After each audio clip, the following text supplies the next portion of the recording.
2, os versículos de 1 a 7. Zacarias é o penúltimo livro do Antigo Testamento. Enquanto você encontra, pode sentar, meus queridos. Muito obrigado. Louvar a Deus por essa oportunidade que nos concede, mais uma vez, estar na sua casa para ministrar a santa palavra de Deus. Também louvar a Deus pelo pastor Mauro Sérgio, pela recuperação rápida, né? Graças a Deus, a irmã Elaine, toda a família do pastor Gilvan também, a Elaine, e todo o corpo diaconal, presbiterial e pastoral desta igreja. Eu louvo a Deus por vocês e também os irmãos, né? Deus abençoe. Tem a Bíblia cheia. Zacarias 2, versículos de 1 a 7, diz assim: Levantei os olhos outra vez e vi um homem que tinha na mão um cordel de medir. Então perguntei: para onde vais? E ele respondeu: vou saber qual é a largura e o comprimento de Jerusalém. Então o anjo que falava comigo saiu, e outro anjo foi ao seu encontro. Ele disse: corre, fala a este jovem, Jerusalém será habitada como os povoados sem muros, por causa da sua multidão, tanto homens como animais. Pois o Senhor diz: eu mesmo serei um muro de fogo ao seu redor, e serei a glória no meio dela. Fugi agora da terra do norte, diz o Senhor, porque vos espalhei aos quatro ventos da terra, diz o Senhor. Escapai para Sião, vós que habitais na Babilônia. Eu digo amém por essa palavra. Queridos, o livro de Zacarias, assim também como o livro de Malaquias e o livro de Ageu, esses três livros, eles são chamados de livros pós-cativeiro ou pós-exílio. O povo de Israel, o rei do sul, ficou 70 anos no cativeiro devido à sua desobediência, o seu pecado. E um dos principais pecados do povo foi o pecado de idolatria. Jeremias profetizou que o povo ficaria 70 anos na Babilônia, e assim acontece. O povo fica 70 anos. Depois de 70 anos, o povo volta do cativeiro, mas a volta não foi tão fácil. Nós tivemos 3 voltas. O povo volta com Neemias, o povo volta com Zorobabel e o povo volta com Esdras, cada um em um período diferente. E a pobreza era generalizada. O povo estava em pobreza, o povo estava em ruínas. Se você ler o livro de Ageu, Ageu era um profeta, mas já era idoso. Zacarias era um jovem profeta, e na verdade a linhagem de Zacarias era sacerdotal. Ele estava estudando para ser sacerdote, não um profeta. E assim como Jeremias e Ezequiel, ele também foi chamado para ser profeta do Senhor. E é interessante que ambos, Ageu e Zacarias, profetizaram juntos. O povo começou a construir o templo, só que o templo que estava sendo construído, você lê Ageu, não era aquele templo suntuoso que Salomão tinha construído. E o texto vai falar que o povo começou a desanimar, e o povo abandonou o templo e a construção do templo, e se voltou para as suas coisas. O povo começou a trabalhar e esqueceu a obra de Deus. E Ageu vai chamar a atenção dizendo: vocês não prosperam, vocês não crescem na vida espiritual, na vida financeira, material, porque vocês abandonaram o Senhor. Você escolhe, mas é como você pegar o dinheiro e jogar num saco furado. Você não tem prosperidade, porque vocês abandonaram o Senhor e a minha casa. E juntamente com Ageu, Zacarias ajuda Ageu a profetizar. E Zacarias, se você ler os 14 capítulos, ele vai falar do período da sua época, mas também Zacarias vai falar do final dos tempos. Zacarias vai falar do nascimento do Messias. Zacarias, o capítulo 9, versículo 9, que é a famosa profecia que se cumpre quando Jesus entra na cidade de Jerusalém, montado naquele jumentinho. Quem profetizou foi Zacarias. E no capítulo 1, versículo 7, até o capítulo 6, versículo 8, numa noite só, Zacarias ele vai ter 8 visões. Do capítulo 1, versículo 7, até o capítulo 6, versículo 8, ele vai ter 8 visões.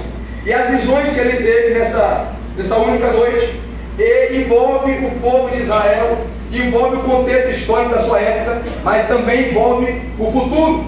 É interessante que o texto que nós lemos é a terceira visão aonde Jerusalém é medida. E aqui, nesses minutos que nós temos, eu gostaria de falar sobre a igreja, uma cidade sem muros. Você pode repetir comigo? Fala assim: a igreja, uma cidade sem muros. É interessante que no capítulo 1, versículo 7, até o versículo 17, da primeira visão, ele vai ver cavalos de cavaleiros, cada cavalo tem uma cor. É interessante que Zacarias vê na visão que Deus ordena que esses cavaleiros, eles percorram a terra. E o texto vai dizer que os cavaleiros vão percorrer a terra e depois vai trazer um relatório. E Deus pergunta para os cavaleiros: e aí, como está a terra? E o texto vai dizer que eles respondem: a terra está tranquila e sossegada.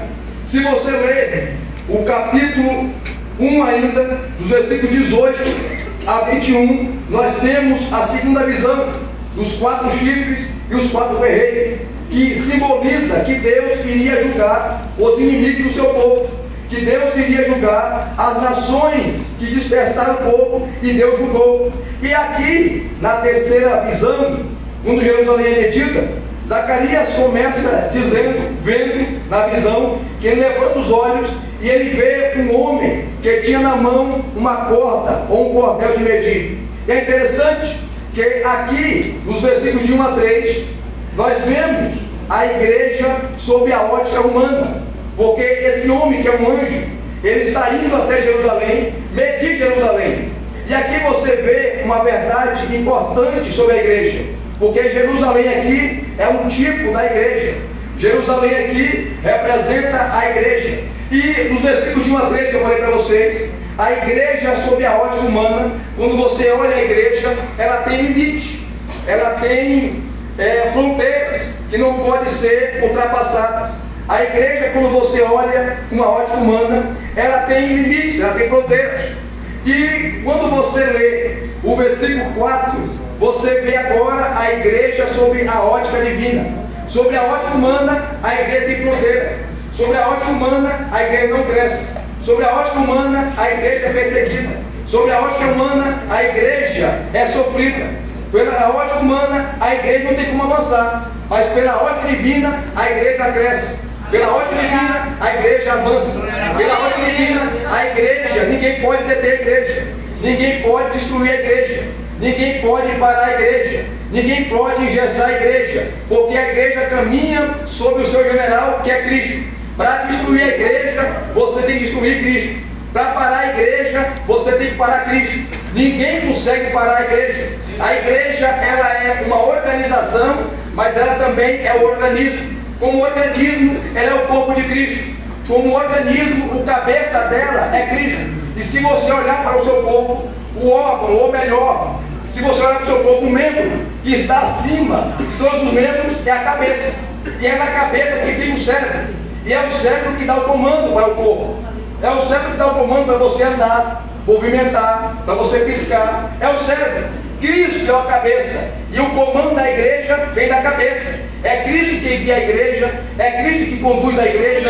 É Cristo que diz o que a igreja tem que fazer. Tudo está baseado em Cristo Jesus. Então a igreja, como organismo vivo espiritual, ela não acaba. Ela não é destruída. Então, nos versículos de 1 a 3, quando esse anjo está indo medir Jerusalém, você entende que a igreja, pela ótica humana, ela é engessada, ela tem fronteiras que não podem ser ultrapassadas. Mas quando você lê o versículo de número 4, você olha e vê a igreja sobre a ótica divina. E sobre a ótica divina, a igreja avança, a igreja caminha, a igreja vai em frente. Olha o versículo 4, diz assim: ele disse: corre e fala aquele homem, corre e fala aquele jovem. Jerusalém será habitada como os povoados sem muros. E aqui é interessante, porque a igreja não tem fronteiras. É interessante que naquela época as cidades, as nações eram cercadas por muros. Uma cidade sem muros era uma cidade vulnerável.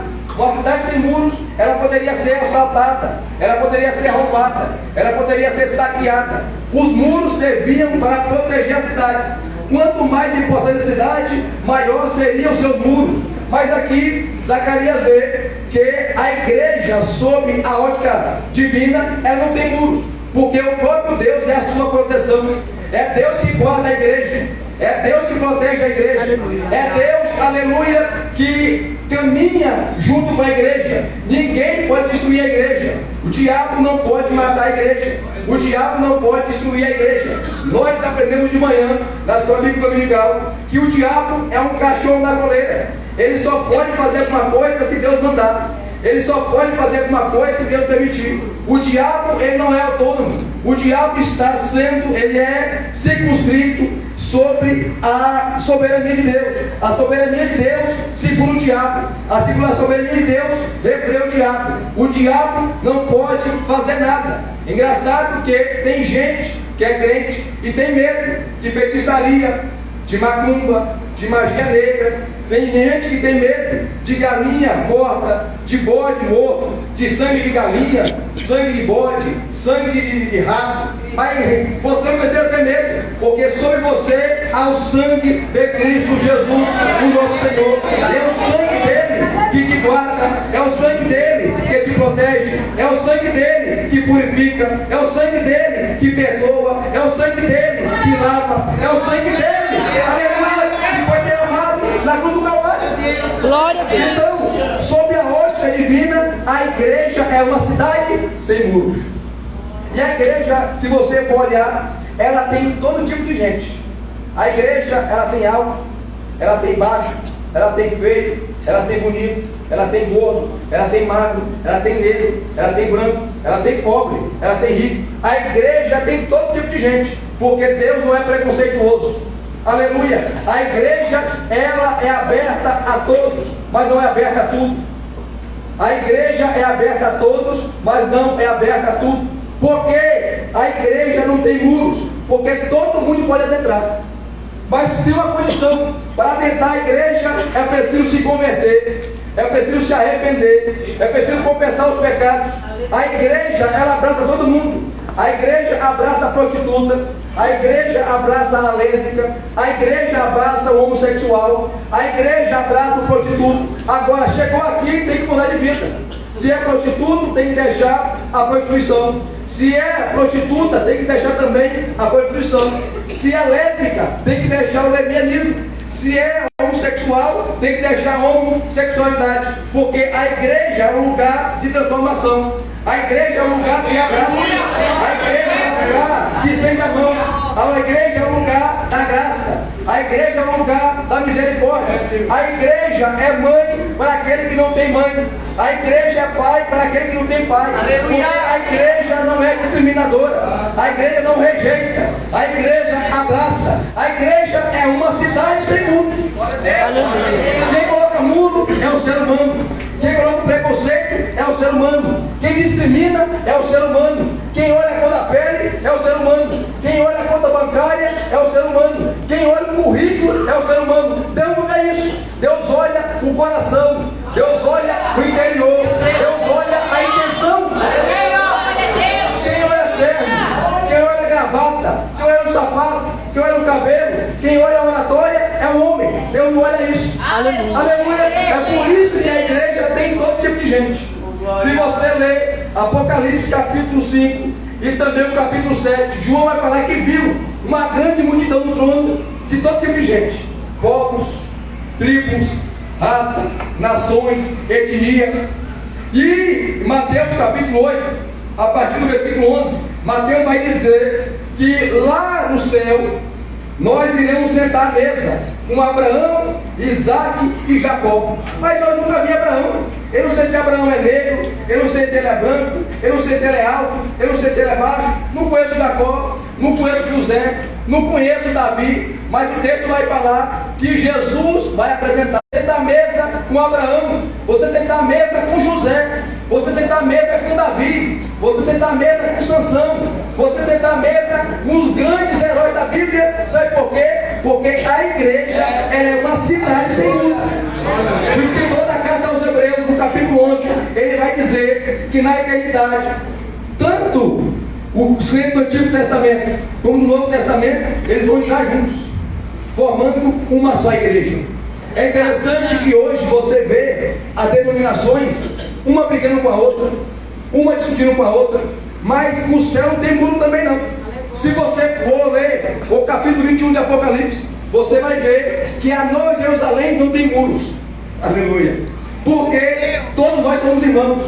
Independente se você é assembleano, se você é batista, se você é presbiteriano, se você é da quadrangular, não importa a sua igreja a placa. Se você serve a Cristo como seu Senhor, você vai estar lá. Porque quem coloca muro é a denominação. Quem coloca limite é a denominação. A igreja de Cristo Jesus, que é o corpo dele, não tem muros, não tem divisão.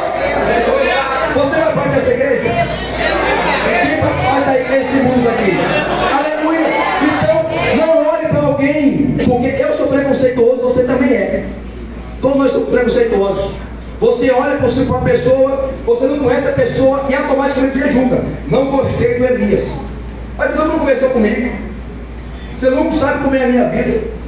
Mas você olha para mim e não gosta de mim. Você olha para alguém e fala, eu não fui com a cara de ciclano. Você tem que ter assim, não é? E na igreja é a mesma coisa. Como você vai querer ir para o céu, um lugar que não tem muros, se você cria muros aqui entre as pessoas? Como você vai ir para o céu se você não tem comunhão com o teu irmão? Como você quer ir para o céu se você não tem comunhão com sua irmã? Como você quer ir para o céu se você fala mal dos outros? Como você quer ir para o céu se você calunia os outros? Como você quer ir para o céu se você assassina a reputação dos outros? A igreja fala de comunhão, a igreja fala de unidade, a igreja fala de perdão, a igreja fala de amor, a igreja fala de segurança, a igreja fala de paz, a igreja fala de abraço, a igreja fala de coinonia. Se eu não tiver comunhão com você aqui, eu não terei comunhão no céu. Aqui é apenas um ensaio, como vai ser lá. Assim como a igreja de Cristo não tem muros, entre você e eu, não teremos também ter muros. Em vez de você construir muros, construa pontes. Aleluia. Tem muita gente que tem problema na vida sentimental, na vida espiritual, porque não perdoa ninguém. Sabe que é perdoar, e perdoar é um mandamento. Sabia disso? Eu não perdoo. Está anos na igreja, vai com o coração ferido, o coração magoado. Sabe que tem que pedir perdão? Não vou pedir perdão, porque não foi eu que errei. Nesta noite, quebre essas algemas, quebre a barreira, quebre o muro, porque a igreja de Cristo é uma cidade sem muros. É só você pedir perdão e você vai ver. A porta vai ser aberta. Aquela coisa que está trancada vai ser aberta. Porque o perdão é libertador. Aleluia. Eu estava vendo um vídeo no YouTube de um psicopata. O psicopata, ele não é um doente mental. Mas o psicopata, segundo a psicologia, é uma pessoa que ele não tem nenhum sentimento por ninguém. Não tem sentimento. Não tem amor de pai, não tem amor de mãe, para ele tanto faz. E no julgamento dele, as pessoas chorando, né? Porque ele matou mais de 100 vítimas, mais de 100 mulheres, estuprava e depois matava. E todo mundo falou. Aí por último veio um senhor cristão, e ele chega na frente, pega o microfone e fala assim: olha, todo mundo aqui que falou te odeia, mas eu não te odeio. Eu sou cristão, e você agora me colocou à prova a coisa mais difícil de fazer, que é perdoar. Mas eu te perdoo. E falou assim para o psicopata: receba o perdão divino. E ele chorou. Isso causou alvoroço entre os psicólogos, porque o psicopata não chora. Você vê o efeito do perdão divino. Até o psicopata chora. Aleluia. Então quem é eu, quem é você para não perdoar? Se Jesus nos perdoou, se Ele abriu a porta da graça, então libera o perdão para o teu irmão, libera o perdão para a tua irmã, libera o perdão para o teu pai, libera o perdão para a tua mãe, libera o perdão para o teu filho, para a tua filha, e você vai ver o que você vai fazer. Porque a igreja é uma cidade sem muros. a igreja sob a ordem divina. E ele disse: corre, fala a este jovem, Jerusalém será habitada como povoados sem muros, por causa da sua multidão, tanto de homens como de animais. Queridos, quando você vai para o Novo Testamento, você vê o Evangelho indo além das fronteiras. Você vê o livro de Atos, você vê que Pedro, um homem de Deus, judeu, Pedro é preconceituoso. Quando você lê Atos dos Apóstolos, capítulo 10, Pedro tem aquela visão, ele ia até a casa de Cornélio, Cornélio pagando, e Pedro não queria ir, porque ele pensava que a salvação é só para ele. Tem gente que é assim, a salvação é só para mim. Não, a salvação é para você, é para sua família, é para o seu pai, é para sua mãe, é para o vizinho, é para a vizinha, é para todos aqueles que aceitam Cristo como o único e suficiente Salvador. Não pode mais falar que o capítulo 10 de Atos não fala da salvação ou da conversão de Cornélio, mas da conversão de Pedro, que era um homem de Deus, mas era preconceituoso. Assim como eu e você somos preconceituosos, mas o Evangelho quebra o preconceito, o Evangelho quebra as alturas e as amarras da segregação. A igreja não pode ser preconceito, a igreja não pode ter racismo. A igreja é o único lugar onde o negro adora o branco. Lá fora tem racismo, aqui não pode ter. Lá fora o rico desperta o pobre, aqui não pode ter. Aqui o rico adora junto com o pobre. Aqui o maior empresário da cidade senta-se no banco e do lado de um pedreiro, e os dois são iguais perante Deus, porque Deus não olha a sua conta bancária, Deus não olha se você é empresário, se você é branco, se você, a sua elite, a sua classe social. O que Deus vai olhar para você é o seu coração, porque como diz aqui o texto, a igreja é uma cidade sem muros. E Deus vai dizer que é uma multidão. E é interessante que se você ler o versículo 5, eu já estou encerrando, o versículo 5, vai dizer que a igreja, ela é protegida. Veja o versículo 5, olha o texto. Pois o Senhor diz: eu mesmo serei um muro de fogo ao seu redor e serei a glória no meio dela. Quem protege a igreja? É Cristo. Tem gente que anda com segurança particular, tem gente que coloca a câmera na sua casa, cerca elétrica, pitbull, Rottweiler, né? Ronda motorizada, porque tem medo. Crente não. Eu lembro aqui, já faz alguns anos, era adolescente, a Vânia, a minha irmã, ela foi ameaçada por um traficante aqui, perigosíssimo, de morte. E ele falou para a Zete estava desviada, tripulada naquela época, e falou assim: olha, vou matar tua irmã, não gosto dela. E um dia a Vânia estava subindo aqui a ladeira, vindo para o culto sozinha, e ele subiu armado para matar, vou matar ela hoje. Quando ele foi subindo para matar ela, tá, ele viu literalmente dois homens armados do lado da Vânia, e não matou. No dia seguinte, ela chamou Vânia, chamou Zé e falou assim: eu ia matar tua irmã ontem, domingo, mas ela tem o quê? Ela tem segurança? Ela não tem segurança não. Mas tem sim, porque eu vi dois homens do lado dela. Aí Zé falou assim: não mexa com ela, aquilo era anjo. Que anjo o quê? Eu mato ela e mato os anjos. Na mesma semana, tá? Ele levou tanto tiro na cara, esse camarada, que ficou irreconhecível. Sabe por quê? Porque a igreja tem alguém que protege. Aleluia. Aqueles homens que ele viu eram o anjo do Senhor guardando. Aleluia. Quem sabe você vai sair daqui da sua casa e Deus vai colocar um anjo. Vai te guardar no perigo, vai te guardar do assaltante, vai te guardar do bandido. Quantos livramento nós tivemos, nós não sabemos, porque Deus colocou um anjo. Até hoje a Vânia, quem fala isso, ela chora. Uma certa feita também, o Edivaldo, meu irmão, ele trabalhava à noite, era bem menino. Hoje aqui é Brás Pés. E Edivaldo saiu mais de meia-noite. E ele chegou aqui na ponte, Santos Dumont, e na ponte tinha 4 camaradas. E ele falou: você é assaltado. Não tinha como voltar. Os caras estavam armados, os caras fizeram assim, ó: vem. E ele foi. E é interessante que quando ele chegou perto dos camaradas, os caras foi sacar a arma. O cara começou a falar assim: boa noite. Boa noite, boa noite, boa noite. O pastor foi embora. Quando ele chega em casa e vai orar, Deus falou assim: abriu a visão espiritual dele, ele viu 6 anjos com ele. E só viu o bandido. E mesmo ele dá boa noite, só que ele volta boa noite com 6 anjos. Boa noite. Boa noite.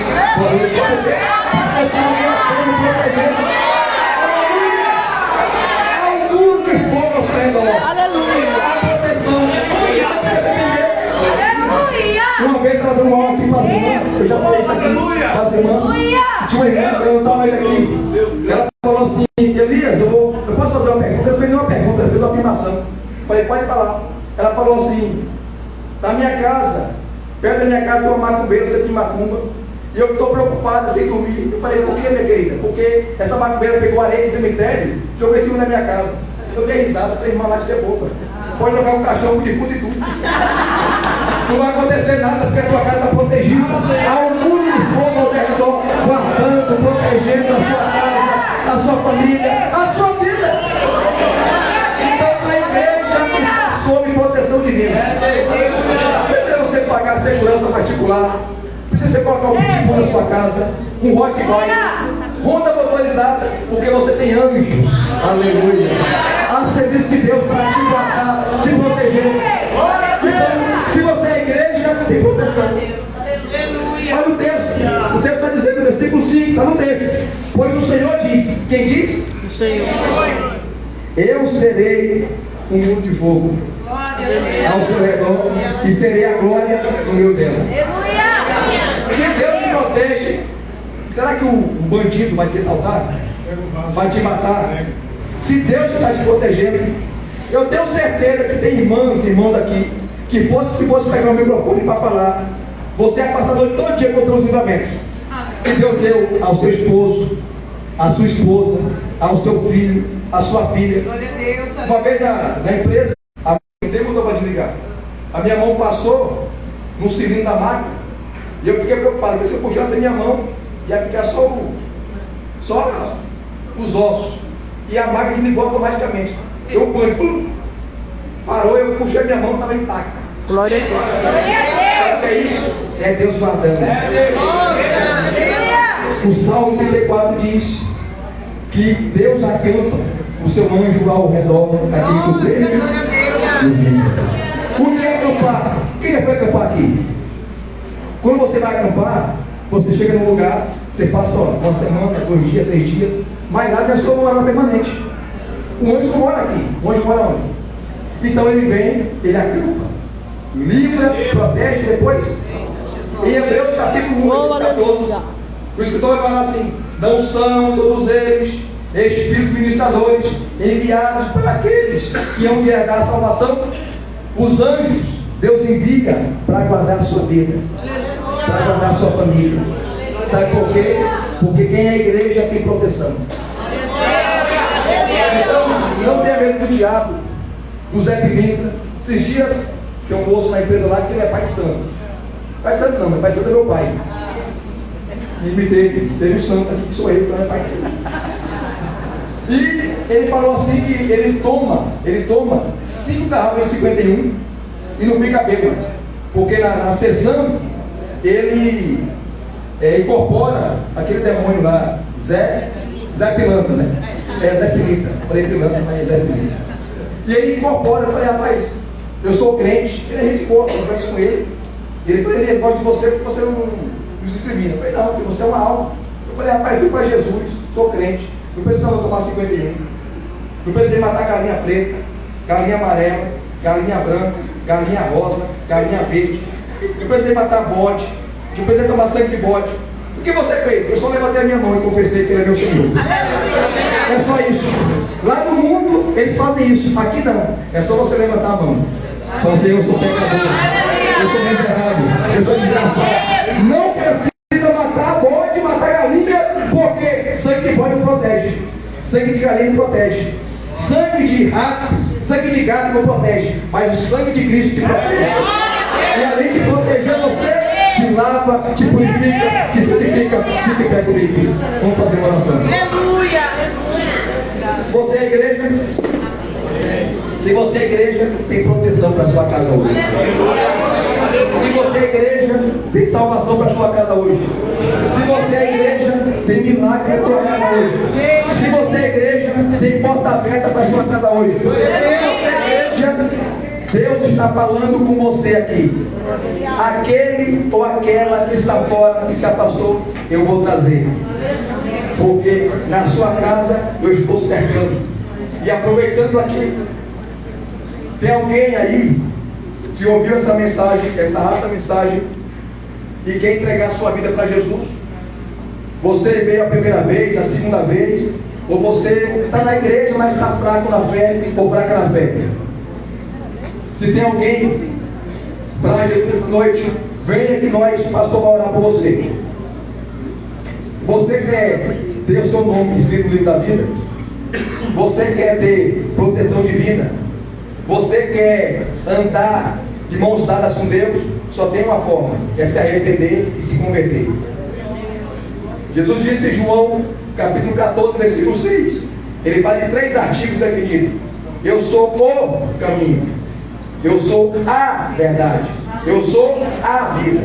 Ele não é um dos caminhos. Ele é o único caminho que te leva a Deus. Tem alguém aí? Não tem ninguém? Eu não vou insistir, porque quem convence é o Espírito Santo. Não é o pregador que convence ninguém. É o Espírito Santo. Não tem ninguém? Feche seus olhos, vamos orar.